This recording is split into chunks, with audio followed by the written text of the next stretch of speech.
tapat mga kaisunan is a palindrong word. Kung sinabing palindrong, you can read it from the beginning. Pwede mo siyang basahin sa beginning. Pwede mo rin siyang basahin mga kaisunan at the end.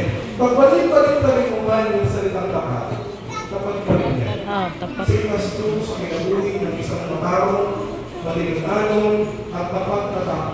Pagbalik-balik pa rin mo ang buhay ng isang tapat na tao. Nasa abroad ka, tapat ka. Nasa trabaho ka, tapat ka. Nasa eskwelahan ka, tapat ka. Nasa church ka, tapat ka. Nasa iba't ibang lugar ka, tapat ka. Pagbalik-balik pa rin mo man ang buhay ng isang tao, tapat pa rin yan. Ang sabi po, in Luke, next one, in Luke chapter 8, verse 17, for nothing is secret that will not be revealed, nor anything hidden that will not be known. Walang secret bagay na hindi palalatan sa tubangan sa iyo. Walang liit na bagay na hindi mahahayag sa harapan ng Panginoon. As simple as this, because if nobody sees, God sees. If nobody knows, God knows. It says in Ecclesiastes chapter 12 verse 14, one of my favorite texts, for God shall bring every work into judgment, with every secret thing, whether it be good or whether it be evil. Yes, we will come up into judgment. It's either secret thing or not. It's either hidden things or not. It's either private things or not.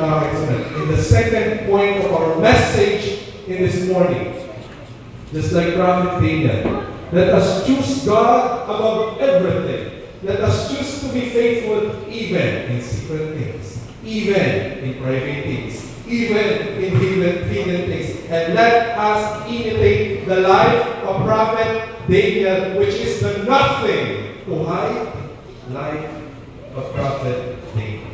The first point of our message, jealousy can ruin the life of individuals. Secondly, the nothing to hide life of Prophet Daniel. Pangatlo, this will be the last point, my brothers and sisters, and this is the mightiness of the lion tamer. To continue the story, mga kaisimulan, nagselos ang mga satrapa at gobernador. Mga kaisimulan, hiningnan nila yung buhay at kinabuhi ni Prophet Daniel. Walay sa'yo, mga kaisimulan. Kaya ang ginawa nila, next one, in Daniel chapter 6 verse 7, naghimo silang balaod. At piling balaod, mga kaisimulan, balaod ni kay Prophet Daniel, that if anyone who worship and pray to other God, other than King Darius, will eventually thrown into the lion's den. Kung sino man magasimba, mag-aampo sa lahing ng Ginoo, kesa kay King Darius, siya ihuhulog sa higit ng leon. Bakit madali sa kanila na mag-aampo at magasimba kay King Darius?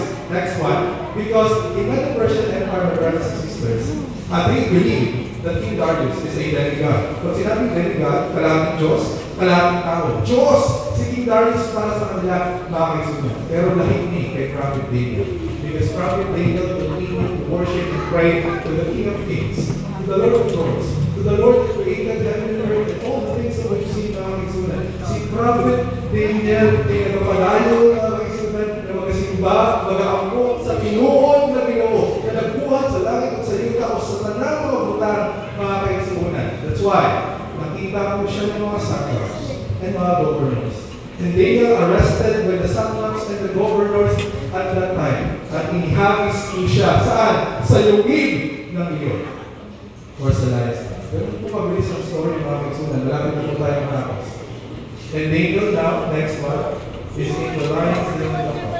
Mga kaisunan, Daniel is in the middle of darkness at that time. Daniel is in the middle of wild, big cats at that time. But you know what? Even though Prophet Daniel is in the lion's den, God or Daniel remembered the providence and the guidance of God in his life.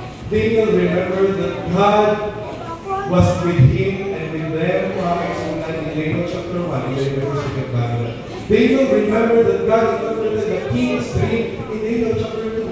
Daniel remembered that God delivered Shadrach, Meshach, and Abednego in blazing fiery furnace in Daniel chapter 4. Daniel remembered, my brothers and sisters, that God interpreted the writings on the wall during the time of Belshazzar in Daniel chapter 5. And Daniel remembered God gave him a great power in the Persian Empire. And Daniel remembered God was the source of his strength and power. That's why, in the middle of darkness, in the middle of wild big cats, in the middle of this lion's den, God saved Daniel from the tremendous lion's den, because God is the Lion of Judah that conquers everything. He was the Lion of Judah because she the mouth of the lion. And that can makes the lion gentle. Central to the Seventh-day Adventist Church, we have different lions then in our lives. Next one. The question to each one of us: what lions then do you face right now?